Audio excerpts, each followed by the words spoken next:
But there's one thing we're seeing with our sales team is that going back to more traditional methods actually works really well because everyone's using AI to write their emails, to personalize their emails really, really well, and to get them in your inbox to the point where I'll come in the morning and I've got 300 emails and I don't read any of them. Is there anything that you do different to scale after you hire those first few customers?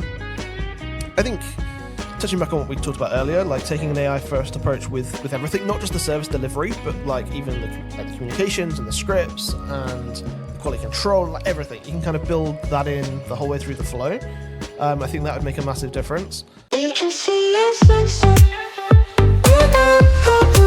Agency Uncensored. With Harper and Joyce. Agency Uncensored. Welcome back to Agency Uncensored. I am Joyce. And I'm Ben Harper. And today we're going to be going over how we would start an agency in 2024, given everything that we know, and with the advent of AI on the scene and everybody taking advantage of it, what we would do differently. Ben, what would you do differently in 2024? Wow, I mean, it's a big question. So when I started my first agency, it was 2013. So AI was not a thing back then. A lot of the social media platforms we're on now weren't a thing. Strategies and tactics were different, but a lot of things were still very much the same. We're still doing PPC, we're still doing SEO, we're still doing content. We're still like the fundamentals are the same, right? So where to start? I mean, I think obviously the obvious place to start is that, I would take a very AI first approach to an agency and go similar to what you do in your role here. Like what we do with Jeff right now is we go, Jeff, automate yourself. And that's kind of the approach I take. Like for a client, how can I automate all of this? And then where do I have to fill the gap with a person? Or where does a person have to come in, whether to give that extra value in account management or whatever it might be? Like, whereas before in an agency, it was all about headcount. It was all client equals people. And therefore you had to kind of always be ahead of that, always hiring first. Whereas now you'd kind of flip it and do it the whole other way around, I think. And be okay, like, where do I have to put people in? If that makes sense. Yeah. So that would make it very different in terms of profitability, in terms of being tech stack and tech focused, and also in terms of like the culture of it, I think, because like traditionally agencies have been about you're buying the team of people, whereas now you're not. You're buying the service, and there's some people maybe involved somewhere. So that would be very different, and I would need to think about how exactly you would do that. But that is probably the main difference. What would you sell? Or what service would you sell? Yeah, what service would I sell? I think naturally I would sell content. It's like you see from our traffic here, like it can make a huge difference for very little cost. You can automate it way better than most other things. Is that going to go bang? Dude, there's a jet engine taking off on the laptop right now. I don't know what's going on. What's going on right now? Yeah, let's keep on. Yeah, you can automate it way better than most other things because, obviously with LLMs and tools like Brownwell, you can create content at scale really easily. So I think that'd be where I start. But I would always try and I'd still take the same approach I used to. So the approach we used to take was that we'll create your content, we'll get your links, we'll do all that, but we're going to try and drive your immediate results right now too, because people are impatient, even more so now than back then.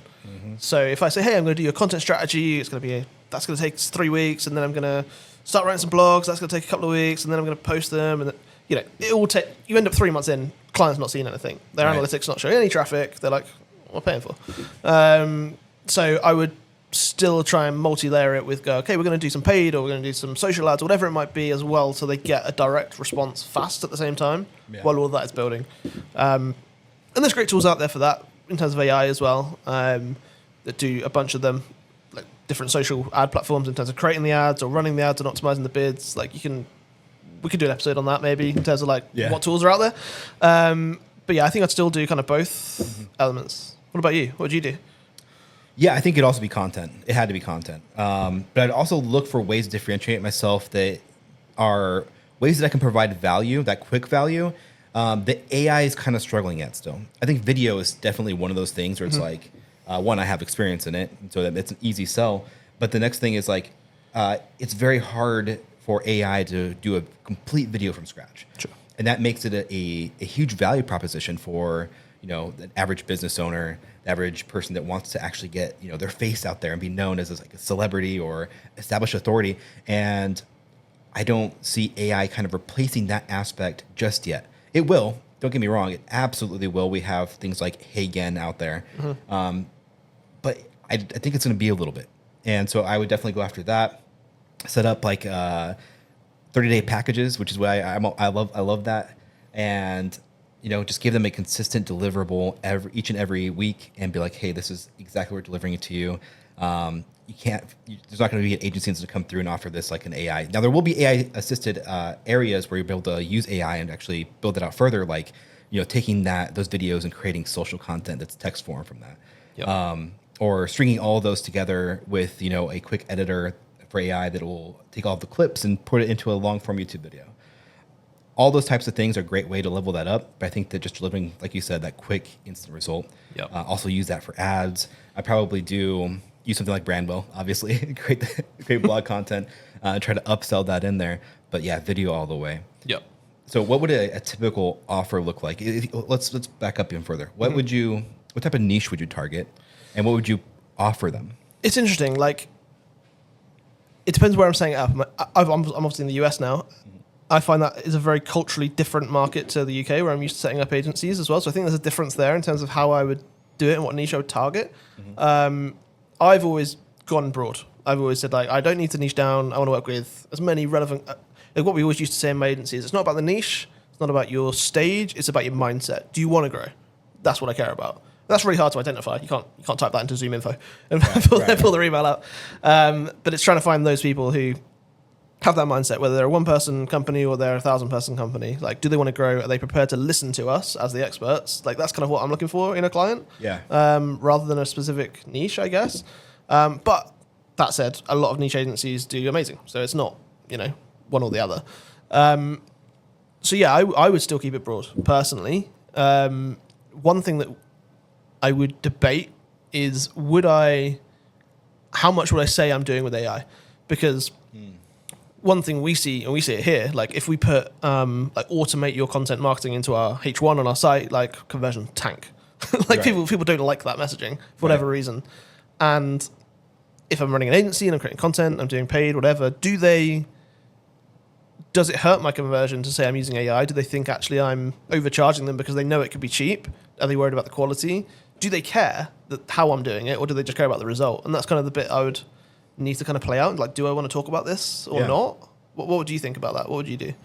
Yeah, I think that I'm a similar mindset. I think that trust is a big factor. You don't want to work with clients that don't trust you. They're going to be second guessing you the entire time. It's going to be a hassle. So I think that if I'm worried about it from the perspective of like, if I tell them I use AI, will they trust me less? Will they? Yeah. I think that none of that really matters. It is that result. It is like, what can I do for you to give you that result and gain that trust? And even before that, how am I positioning myself? How am I talking about it to actually establish that trust before I even take your money? Yeah. So if I can do that and build that, then the AI statement of saying like I use AI, it becomes irrelevant because the trust factor is there. But you have to deliver a result. If you're not delivering a result and you're using AI, then you have a failed agency right from the start. Yeah. And that's what I would do. Now, let's also talk about it from the perspective of like, I'm one person. I'm trying to start that agency. I know that you said that you wouldn't niche down. Mm-hmm. You'd go for as broad as you possibly can. Yep. How would you get your first clients? I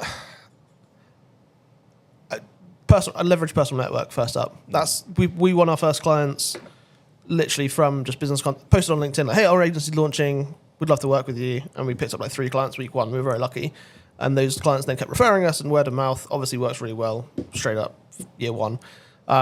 So that's kind of the initial thing. But if you have, some people don't have that network, they don't have that kind of, they're not fortunate enough to have that, I guess. So probably what I would do is the classic find a problem kind of element. So I would go to a site doing it well, I'd find a site that's doing it less well, and I would kind of hit like, hey, what's going on here? And kind of take that approach and kind of do that. But cold outreach is also really hard right now. Like email, particularly if you're trying to automate it, is awful right now. Cold calling is rough. No one wants to sit and do that all day. Mm-hmm. So I'd probably just try and get out some networking events, to be honest, at first as well. Try and meet some local businesses and kind of just get your face out there a little bit, build those connections. Yeah. Leverage any experience you've got, any case studies you've got. But one thing I would say that one thing I think we did well anyway is that we always, this might be a cultural British versus US thing. We always try to appear really aloof, and like we don't need to work with you. Yeah. That was always the thing. Like if an agency, especially really early days, is desperate, they're emailing you on a Sunday. They're like hassling you all the time. They're like dropping their prices. Like it's just a red flag as a buyer. I'm like, well, what's wrong with them? Why are they so desperate? Right. Whereas we'd be like, yeah, we have this package. We could really help you, but we're busy too. So it's up to you. We do have. Even in the first month, we told people we had a wait list because we had to say there's demand. We don't want to be. We're not desperate to work with you. We want you to be desperate to work with us. Yeah. I think like Distilled used to have a really long wait list historically when they were big and things like that. And it's a really good tactic. Yeah. So I would just say like, don't be too desperate because it comes off that way. It's kind of what I'm saying. Yeah, I'd always put for my agency. I would always put like caps. I would say like I can only accept this many people into my agency to work with, and it's not lying. Like I actually only had like that capacity to work. Even when scaling, I was like, okay, if I get another editor on, they can handle like 3 clients. Yeah. So I knew like how many spots I'd have. And so I'd put that up front. I'm like, look, this is the capacity I'm at right now. If you want to get in, if not, you might have to wait. I don't know. Yeah. But I'd also charge right out the gate more than anybody else. And that gives that perception of just like, hey, we're in high demand. Yep. But going back to that very start, how to get first clients, I would do 2 different things. I always like to go into something when I know it's selling. Like when TikToks were blowing up, when all that stuff, I knew that like there was a demand for that already. People were just like, I got to start posting. And so one of my favorite resources is actually Fiverr, especially as a solo person, because I would offer something so cheap. It was like $5, $5 to $10, and from there I'd upsell them. But I would create videos and education to then upsell them like automatically. So I didn't have to do anything. I didn't have to talk to them hardly at all. I had scripts lined out, and that's just comes from sales experience. So I'm a big fan of sales scripts and using that for phone calls. Same thing online. So all of the messaging that I had for them was already pre-planned. Send that to them. I would change it up a little bit if they said something that was like completely off the wall, but it worked really, really well. And that allowed me to focus less on selling. But then on the other side of that, Facebook groups. Yep. It is very underrated to when you're first starting out to do free work. It doesn't dilute your value at all. All you need to do, especially with group owners, if you go to a group and you're like, oh, this company has 5,000 people in it and it's growing at this rate, and I know that this thing that I have to offer is in demand. I see it selling everywhere. People are, there's tons of gigs on Fiverr for it. There's tons of orders in those gigs. So I know that there's demand for that. All I would do is go to that group owner and say, hey, I do this.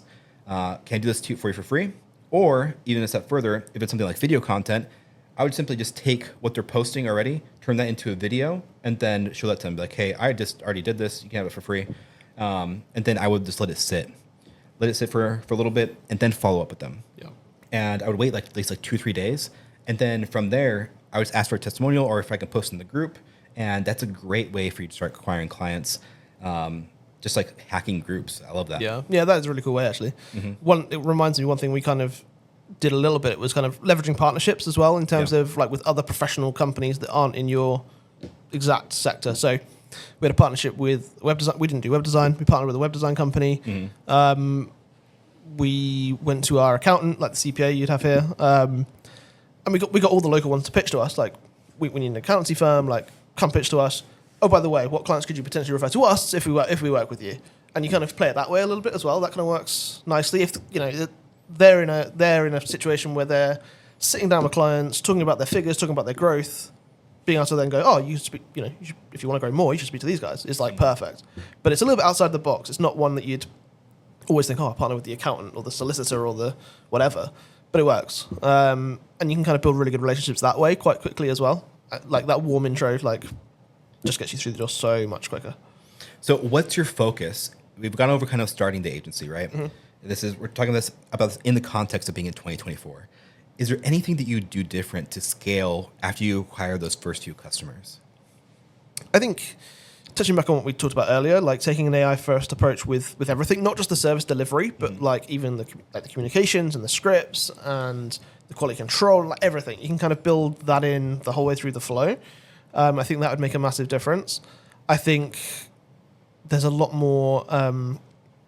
The way people do business is different now. Like we didn't have the concept of influencers and people like that to partner with back then, which we'd probably do that now. We'd try and get, people running a podcast like this to talk about us and all that sort of stuff, which we wouldn't have done then. So I think that'd be a big thing. There's a lot less events and things now that are successful, whereas back then we'd go to a business event and we'd pick up 10 grand's worth of retainers every time, which it doesn't quite work like that now. People don't leave their houses. Right. So there'd be a few differences there. But yeah, I think the main difference would be the fundamentals are the same. It's about getting the results, it's about doing all of that, but the difference would be trying to make sure you build those processes in a really scalable way now with modern tech that you just couldn't do before. I had to sit and manually write those emails. Is there a different mindset that you think that is like important now versus when you first started? I think the mindset's similar. I think it's more, like I say, I'd focus a lot more on profitability than I did that back then. Mm-hmm. Back then I was just about like grow. Right. Doesn't matter if we make money right now. Let's just grow, get the people, the profit will come. I'd probably do that a lot differently now because you can. But other than that, I think the mindset is similar, really. And agencies are agencies. But at the same time, one thing I think clients' mindsets have maybe changed. As like back in my day, sound really old. Like these were all like mystical things like SEO and Facebook. Right. Client was like, I can't do that. Whereas now they know they can do it partially themselves. At least they just don't have they've come to you as an agency because they don't have the time, they don't want to do it, they don't have quite the right amount of expertise. Like it's normally one of those things, right?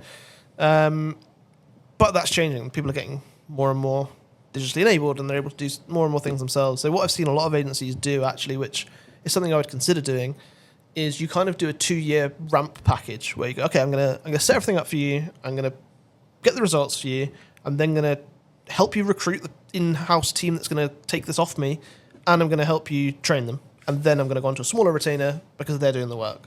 And that kind of works quite nicely as like a bridge between the two, because you get a lot of clients who are going, I can do this myself. And that kind of helps kind of cover that, and that's probably something that's quite different to before, but that can work quite well as well, because you can charge them good fees doing that. Yeah, it's true. All right, so this next part, we actually want to go into the top 10 service-based industries, and that's very important for us to distinguish. This entire podcast is going to be mainly focused on service-based agencies, less so about like, a recruiting agency. Mm-hmm. This is like services you're going to provide to business owners, to entrepreneurs, to whoever needs a service. So for number 1, we have a social media management agency, and I think we should like kind of rank these. I'll just say like give me like your top 2. Okay. We have a content writing agency, or it can also be a copywriting agency. We have an EPSEO. EPSEO? What's that? Is that like Epstein SEO? We have SEO optimization agency. We have a graphic design agency, paid advertising agency, and then public relations, IT support and consulting, event planning and management, virtual assistant, so just a VA, and a business consulting agency, which is kind of vague. You can do a lot of different things in business consulting. But what would you say would be like your top 2 to start? I'd stick with... I chose content at the start, so I'm going to stick with the content as one of them. I think the other one... I think I'm going to take a different approach and say, if I'm looking for something that's going to give me the most longevity as an agency, I'm looking at what can't AI do. And which is hard because it could do everything nearly. It could do the paid agency. Days could be numbered. That's very numbers driven. It's very like algorithmic. Like AI can fully do that for you like now. So that's a rough one to start, I would say. There's still going to be good agencies, but I wouldn't get involved. Mm-hmm. IT, no, not for me. I think the ones like the business consulting one is so vague that you can probably always carve something in it. But I would probably say something like the event planning one, because even from what I said earlier, there's not many good events, right? But there's one thing we're seeing with our sales team is that going back to more traditional methods actually works really well, because everyone's using AI to write their emails, to personalize their emails really, really well, and to get them in your inbox, to the point where I'll come in the morning and I've got 300 emails and I don't read any of them. But if someone sends me a letter or invites me to an event or invites me to be part of a book or anything like that, I'm going to respond because it's different now. Right. So I think taking that approach and going, okay, I'm going to do a traditional based company, like helping you do your event strategies or putting on events, whatever it might be, and then using AI behind the scenes to make that more profitable and productive and efficient, but that's something that's really hard for AI.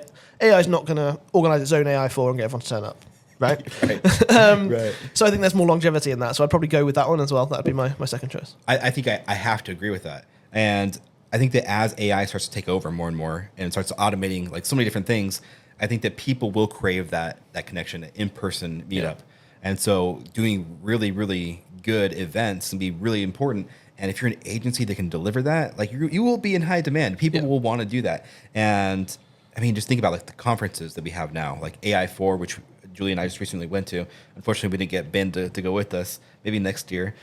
But those types of events, those huge conferences, it's a lot to put those on. So if you're an agency that can actually just go in and say like, oh, this is an industry that does maybe like hotel gift shop organizations, but like if you can put on a really good event for that specific niche, that's going to be a thing that not a lot of people, one, are even thinking about, and two, AI just can't really do that right now. And I don't know how it would do it in the future in a way that really, delivers. I think that it comes down to what makes a good event. How can you facilitate people to have really good connections and experiences, and how do you optimize that with AI? So, absolutely, I agree. Yeah, I think AI gets to the point where it creates the idea of the event, it organizes the event, it does the website, it sells the tickets, it puts the agenda on, it does all the outreach. It can get you most of the way there, but it can't physically show up at the event, be the MC, give it that kind of like, extra feel that you need. Like Right. every great event's got a great event host, a great events team on the ground. Like it just can't do that. Yeah. If you guys know anybody that runs and like has an event type agency, we would love to interview them. Yeah, Have that'd them, be cool. Yeah, like comment down below in the comments, and we'll definitely reach out and see if we can get them on. That's fascinating. By far, the one that I just did not like was IT support consulting. Yeah. Like, AI is going to replace that so quickly. We're already seeing call centers already adopting AI and replacing a certain percentage of their call center staff. It's happening in sales. It's happening all across the board. I think the IT support consulting, unless you're doing like very technical AI setups, but even then, that's going to be one and done. It's like that's a very short window. Yeah. Like eventually, like everybody will just be like, "Oh, I'm an AI expert. I know how to pull up ChatGPT, and it does everything for me." Yeah. Like that, it will go away. Yeah, it's inevitable. Like I've got a friend who runs a accountancy business back in the UK, and she's got an IT team. And she asked me, the guy who runs the IT team is retiring. She's like, "Oh, like Ben, what should I do?" And I was like, "Just don't have an IT team. Like, what do they do?" And I spoke to the guy, and he was like, told me what they do. I was like, "Yeah, just get Google Apps, you'll be fine." Yeah. Like it's not a thing anymore. Like, it's Right. just- so yeah, Well, days are numbered. I think that's a fantastic place to end it. We've given you 10 different agencies that you should be starting in 2024, but there's only two, just the two, Yep. the two that matter. And you're running out of time for 2024. Right. We're almost already done. And 2025 doesn't exist. The robots are going to take over in 2025. So, start today. That's the main thing you should take away.